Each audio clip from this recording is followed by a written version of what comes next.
Part 1. The Return. The rain came down in slow, deliberate sheets the morning Eleanor Westwood returned to Marrow Bay.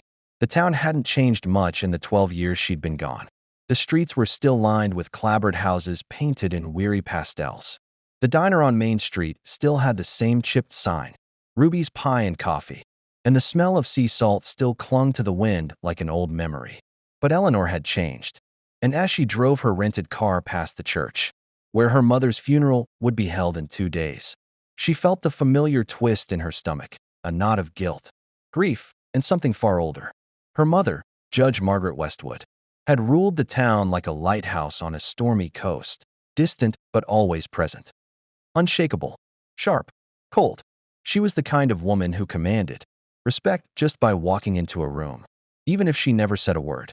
Eleanor had once admired her, then feared her, then left without saying goodbye. The will had arrived 3 weeks ago.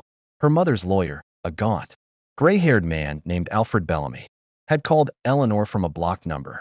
"Your mother left you the house," he said, "but there's a condition. You must live there for 30 consecutive days before the property becomes yours." Eleanor had laughed bitterly. "She's controlling me from beyond the grave." She believed it would give you closure, Bellamy said with a cough. "Or perhaps a confrontation. You know your mother." That was the problem. She didn't know her mother. And Margaret Westwood didn't believe in closure. She believed in silence, in secrets, and in control. And now, it seemed, she still had the last word. Eleanor's GPS signaled a turn onto Winsong Road, the long private drive that led to the family estate. The trees were taller than she remembered, thick and gnarled, their branches arching overhead like a tunnel. When the manor came into view, it was both exactly the same and utterly unfamiliar.